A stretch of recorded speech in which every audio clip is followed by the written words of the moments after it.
We stand and lift up our hands, for the joy of the Lord is our strength. Joy of the Lord is our strength. We bow down and worship Him now. We bow down and worship Him now. How great, how awesome is He. We stand and lift up our hands. We stand and lift up our hands, for the joy of the Lord is our strength. We bow down and worship Him now. How great, how awesome is He. Oh, holy is the Lord, God Almighty. The earth is filled with His glory. Holy is the Lord, God Almighty. The earth is filled with His glory. The earth is filled with His glory. We stand and lift up our hands. Hallelujah. For the joy of the Lord is our strength. We bow down and worship Him now. How great, how awesome is He. Senang berada di rumah Tuhan, amin. Berbahagialah orang yang mendengarkan firman Tuhan dan yang melakukannya, amin. Sebab hanya firman Tuhanlah yang dapat mengubahkan kita, membuat hidup kita yang tidak ada apa-apanya menjadi apa-apa. Karena Tuhan adalah Allah yang hidup, Allah yang sanggup membuat yang tidak ada menjadi ada. Oke, judul firman Tuhan pada hari ini adalah memenangkan jiwa, ya. Panggilan Tuhan. Sorry, cari-cari kacamatanya hilang. Rupanya di sini. Puji Tuhan. Firman Tuhan pada pagi ini kita akan membaca dari Lukas, ya. Dari Lukas 5 ayatnya yang pertama sampai yang 11, ya. Jadi judulnya panggilan Tuhan. Di Alkitab ini judulnya penjala ikan menjadi penjala manusia. Saya akan membacakannya bagi kita semua. Pada suatu kali Yesus berdiri di pantai danau Genesaret, sedang orang banyak mengerumuninya. Dia hendak mendengarkan firman Allah. Ia melihat dua perahu di tepi pantai. Nelayan-nelayannya telah turun dan sedang membasuh jalannya. Ia naik ke dalam salah satu perahu itu, yaitu perahu Simon, dan menyuruh dia supaya menolakkan perahunya sedikit jauh dari pantai. Lalu ia duduk dan mengajar orang banyak dari atas perahu. Jadi firman Tuhan ini menceritakan bahwa ketika itu setelah Yesus selesai diuji di padang gurun, dia berkeliling, dan setelah dia mendengar bahwa Yohanes Pembaptis telah dipenggal kepalanya, mulai saat itu dia baru mulai memberitakan Injil. Nah, dia pergi ke rumah-rumah ibadat untuk memberitakan Injil, dan sampai suatu saat di rumah ibadat itu ketika disampaikan firman Tuhan yang terambil dari Yesaya yang menceritakan tentang Yohanes, dan pada saat itu dia mengatakan bahwa pada hari ini firman ini digenapi, dan semua orang yang ada di rumah ibadat itu nggak bisa terima. Karena siapa sih ini orang? Dia, kita tahu dia tukang kayu, dia anak Yusuf, dan saudara-saudaranya ada dengan kita. Jadi mereka tidak terima, dan mereka menyeret Yesus keluar untuk membuang dia ke jurang. Tapi pada saat itu dia keluar aja, dia jalan begitu aja, orang nggak ada yang melihat. Dan akhirnya sampailah dia di sini, di danau ini. Nah, di sini dikatakan bahwa ia naik ke dalam salah satu perahu itu, yaitu perahu Simon. Ternyata dia telah bertemu dengan Simon sebelumnya, karena sebelumnya begitu banyak orang yang datang membawa orang-orang sakit untuk disembuhkan. Nah, salah satunya adalah Simon yang memanggil Yesus untuk membawa dia ke rumah, karena mertuanya sedang sakit demam pada waktu itu. Nah, setelah sakit itu sembuh, dan Simon suka dengan Yesus. Nah, pada waktu Yesus ada di danau ini, Tuhan Yesus telah kenal dengan Simon, makanya dia langsung datang naik ke perahu Simon.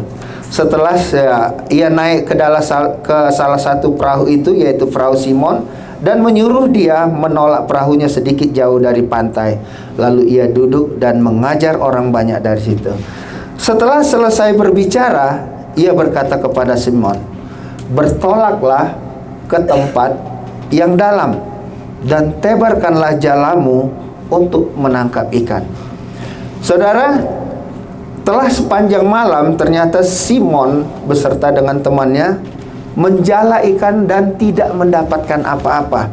Jadi pada saat kita bisa bayangkan ya, bagaimana orang satu malaman bekerja tidak dapat apa-apa dan sedang membersihkan jala, dan Yesus datang untuk menyeru, "Bertolaklah ke tengah."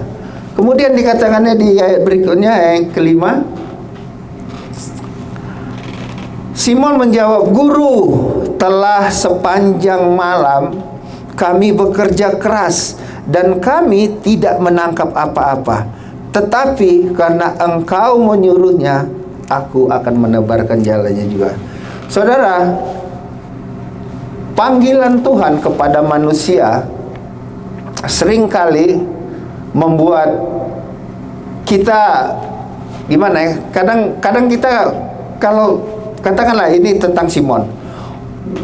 Simon ini orang yang telah ahli dalam bidangnya, dalam soal jala menjala, tempat yang harus dijala, waktu-waktunya dia telah tahu, tapi dia tidak mendapatkan apa-apa. Nah, pada saat ini Tuhan Yesus mengatakan kepadanya, "Ayo kita maju ke tengah sedikit." Akan tetapi karena Engkau menyuruhnya, aku akan menebarkan jagal juga. Dan setelah mereka melakukannya, mereka menangkap sejumlah besar ikan sehingga jala mereka mulai koyak. Saudara yang kekasih, ada beberapa hal yang perlu ada di dalam setiap kita untuk kita menjadi murid Yesus. Untuk menerima panggilan Tuhan, pertama kita harus menurut. Seperti yang Simon kata, "Tuhan, kami ini udah bekerja sepanjang malam." Tapi Simon menurut teori atau menurut kepintaran atau menurut keahlian kita, seringkali kita menghalangi panggilan itu dalam hidup kita. Amin. Seringkali.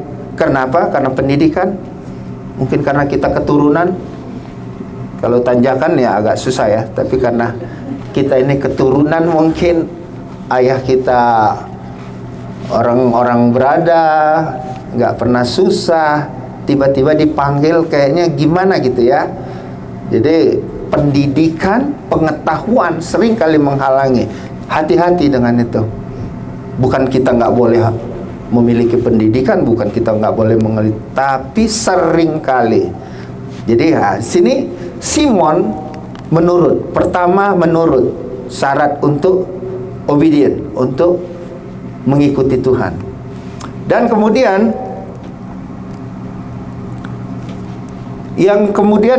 ayat yang berikutnya, dan setelah mereka melakukannya, mereka menangkap sejumlah besar ikan sehingga jala mulai koyak. Lalu mereka memberi isyarat, ayat ke-7, lalu mereka memberi isyarat kepada teman-teman di perahu yang lain supaya mereka datang membantunya. Dan mereka itu datang, lalu mereka bersama-sama mengisi kedua perahu itu dengan ikan hingga hampir tenggelam. Ayat yang ke-8, ketika Simon Petrus melihat hal itu, ia pun tersungkur di depan Yesus dan berkata, "Tuhan, pergilah daripadaku, karena aku ini seorang berdosa." 9. Sebab ia dan semua orang yang bersama-sama dengan dia takjub oleh karena banyaknya ikan yang mereka tangkap. Saudara yang kekasih, ketika Simon melihat kejadian itu, dia langsung merendahkan diri. Syarat kedua untuk mengikuti Tuhan Yesus, merendahkan diri. Obedient perlu, merendahkan diri lebih perlu lagi.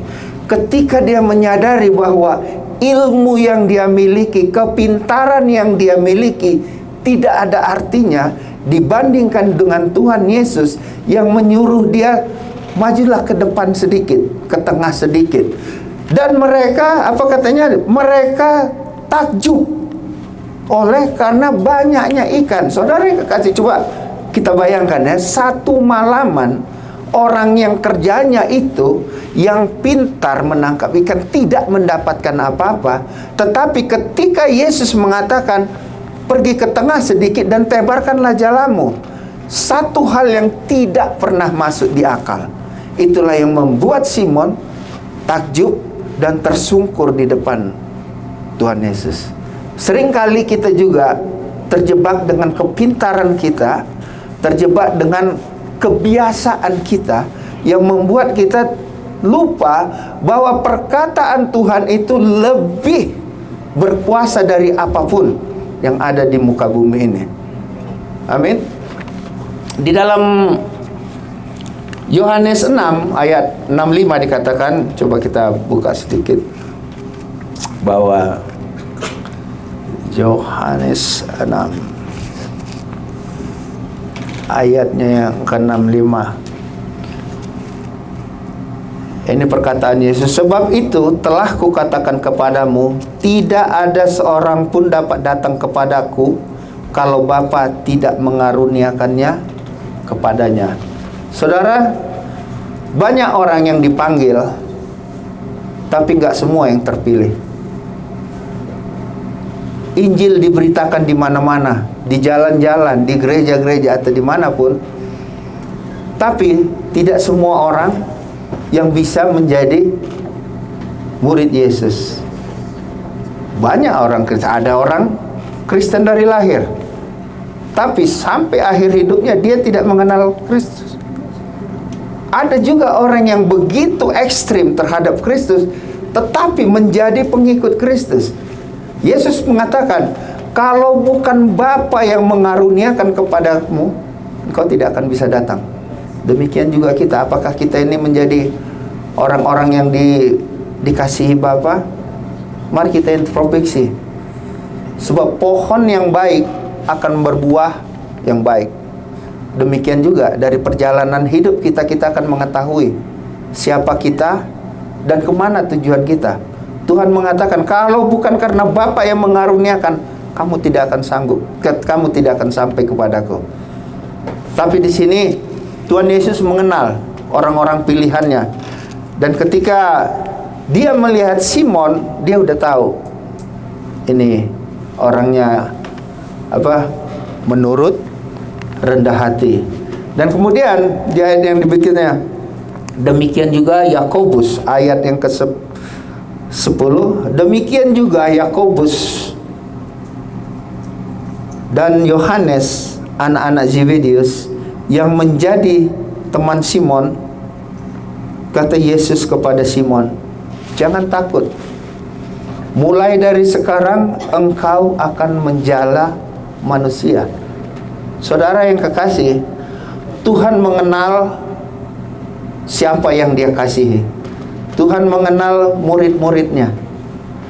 Demikian juga pada saat ini, ketika kita mendengarkan firman ini, apakah kita merasakan kasih Tuhan itu ada atas kita, sehingga kita bisa menjadi murid-murid Tuhan, sehingga kita menjadi penjala di manusia. Di sini kata, jangan takut, sebab ada jaminan dari Tuhan untuk setiap orang yang mengikuti Dia, untuk setiap orang yang percaya kepadanya.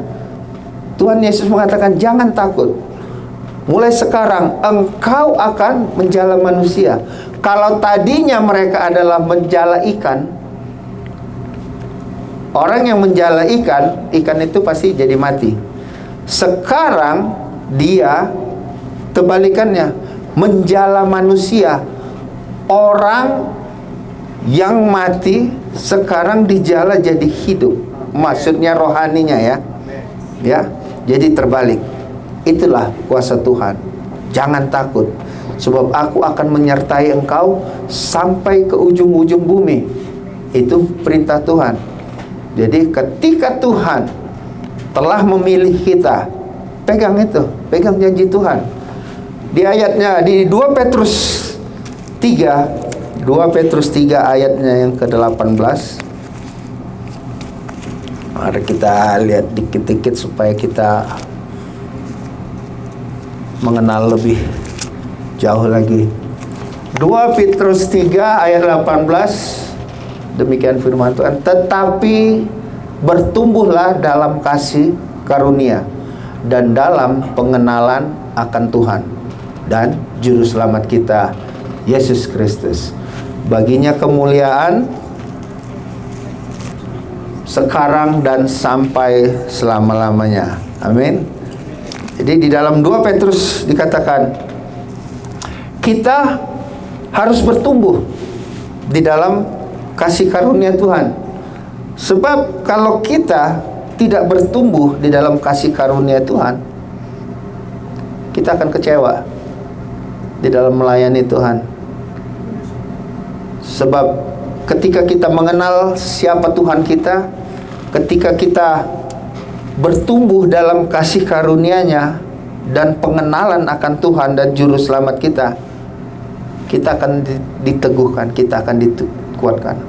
Agama kita tidak akan menyelamatkan kita. Sekalipun kamu Kristen, pastor, worship leader, apapun itu tidak akan menyelamatkan kita. Yang menyelamatkan kita adalah pengenalan kita akan Tuhan Yesus Kristus. Agama memperkenalkan kita untuk segala perbuatan baik. Semua agama, tetapi hanya satu yang menyelamatkan kita. Ketika kita punya hubungan, ketika kita ada relationship dengan Tuhan Yesus, itulah yang menyelamatkan kita. Amin. Jadi pentingnya bagi kita untuk bertumbuh dalam kasih karunia. Sebab apa? Ketika kita mengenal kasih karunia, kita tidak akan pernah dikecewakan. Karena apa? Tuhan pun ditampar pipinya, Tuhan pun dicaci maki, Tuhan pun diludahin, Tuhan dianiaya. Tetapi ketika kita mengenal Kristus, ketika kita menjadi sama dengan Dia, pada saat itu kita akan bisa memikul salib kita. Apapun yang kita alami, apapun yang kita hadapi, Tuhan akan senantiasa bersama kita. Sebab katanya yang sebelumnya, jangan takut.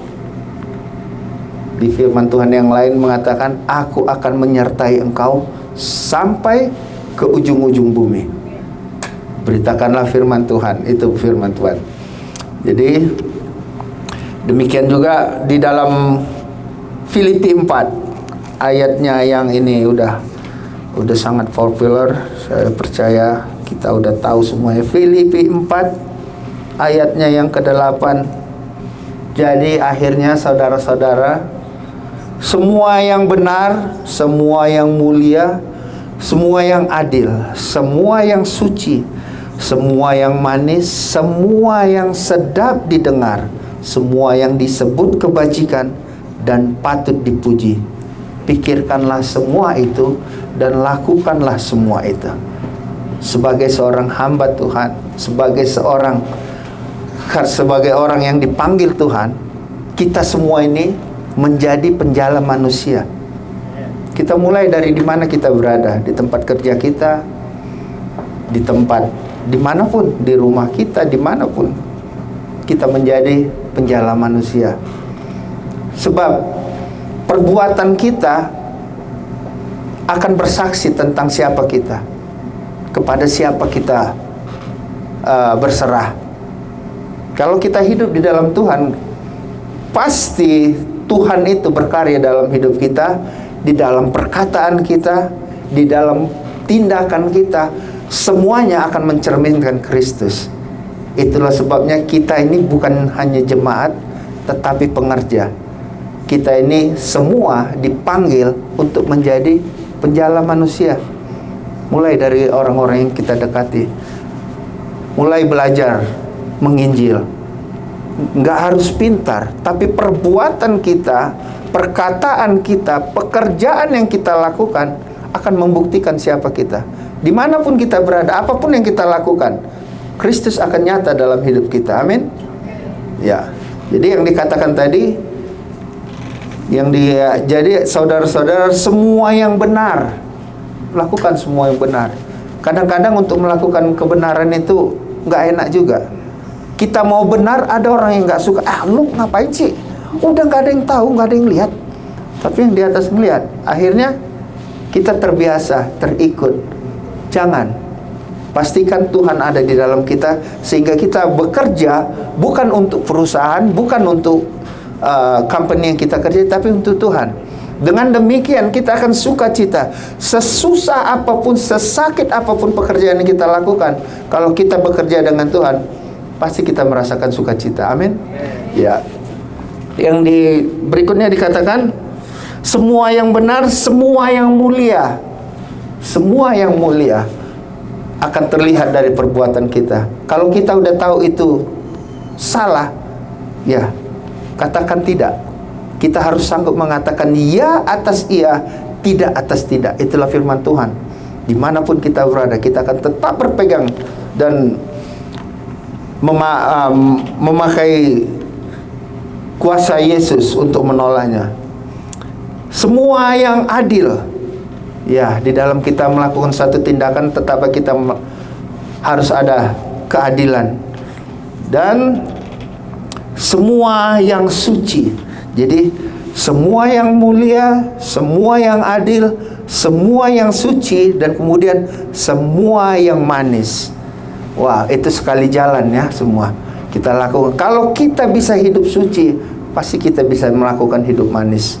Kalau kita bisa hidup mulia, pasti kita bisa melakukan yang adil. Semua yang suci, semua yang manis. Kemudian semua yang sedap didengar. Orang yang mulia, orang yang manis, orang yang suci, pasti kedengarannya enak. Kenapa? Karena tidak ada sesuatu yang disembunyikan. Dia melakukannya dengan takut akan Tuhan. Apapun yang dilakukannya pasti di dalam terang, sesuai dengan firman Tuhan. Pasti semuanya sedap didengar. Kemudian yang berikutnya, semua yang disebut kebajikan. Saya nggak pernah lihat orang yang benar-benar takut Tuhan, yang benar-benar mulia, yang manis, yang adil, yang pasti selalu melakukan kebajikan.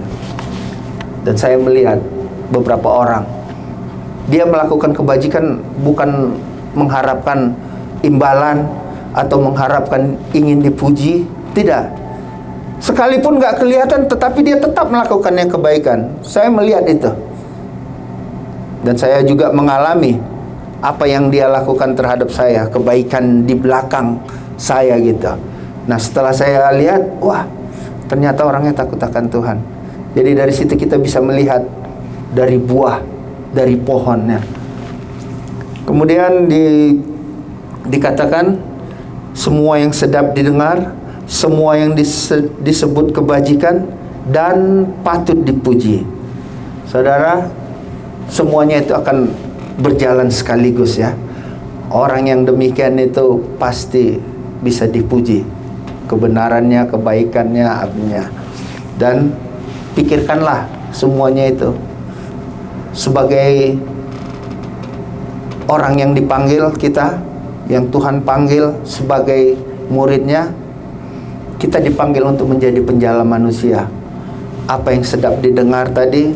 Jadi akhirnya saudara-saudara, semua yang benar, semua yang mulia, semua yang adil, semua yang suci, semua yang manis, semua yang sedap didengar, semua yang disebut kebajikan dan patut dipuji. Pikirkanlah semuanya itu dan lakukan. Berusahalah untuk mendapatkan itu.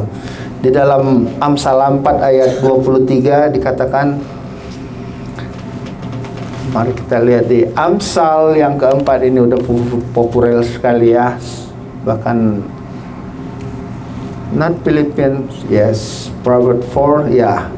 Demikian dikatakan, jagalah hatimu dengan segala kewaspadaan, karena dari situlah terpancar kehidupan. Saudara, kalau kita telah menjadi penjala manusia, setiap hari ingatkan, jaga hatimu dengan segala kewaspadaan, karena dari sanalah terpancar kehidupan. Kehidupan orang-orang percaya, kehidupan orang yang mengenal Kristus harus menjaga hatinya agar tidak tercela, tidak menjadi pahit, tidak terpengaruh dengan apapun, sehingga sebagai penjala manusia kita sanggup memikul salib. Itu akhir dari semuanya. Ketika kita sanggup memikul salib, kita sama seperti Kristus. Karena sempitlah jalan menuju ke surga, banyak orang yang tidak bisa memasukinya. Kita harus berjuang. Kita berjuang bukan untuk sesuatu yang bagaimana ya. Kita itu berjuang untuk dapat mengalahkan diri kita sendiri. Karena seringkali dari dalam kita sendiri yang membuat kita jatuh. Seringkali dari luar banyak tantangan, tapi yang lebih kuat itu dari dalam. Sebab orang tidak tahu, hanya kita yang tahu apa yang membuat kita jatuh. Hanya kita yang tahu di mana kita bisa berdiri teguh. Oleh sebab itu, jagalah hatimu dengan segala kewaspadaan. Jangan beri celah sedikit pun. Sama seperti Balak yang kemarin beberapa waktu. Karena kita memberi celah sedikit, bangsa Israel hancur semuanya. Demikian juga hidup kita. Kita buka sedikit celah dalam hati kita akan dikeruti. Oleh sebab itu, jaga dengan segala kewaspadaan agar kita dapat berdiri teguh. Apapun yang kita hadapi, apapun yang kita lakukan, Tuhan turut campur. Yang dikatakan dia tetap bertumbuhlah dalam kasih karunia dan dalam pengenalan akan Tuhan. Ketika kita mengenal Tuhan, ketika kita bertumbuh, kasih-Nya akan ikut di dalam kehidupan kita. Kasih Tuhan itulah yang akan nyata, dan kita sanggup mengasihi orang yang membenci kita. Kalau kita mengasihi orang yang mengasihi kita, apakah upah kita? Tetapi ketika kita mengasihi orang yang tidak menyukai kita, pada saat itulah iman kita bertumbuh. Pada saat itulah Tuhan Yesus dipermuliakan. Karena Dia datang ke dunia Dia datang ke dunia untuk menyelamatkan orang yang berdosa, bukan menyelamatkan orang yang benar. Jadi kita menjadi teman sekerja Allah untuk bekerja sama dengan Tuhan Yesus untuk memenangkan banyak jiwa, menjadi penjala manusia. Itulah panggilan kita. Amin. Demikian firman Tuhan pada hari ini. Kiranya firman ini meneguhkan kita, menguatkan kita, sehingga kita menjadi penjala manusia. Puji Tuhan.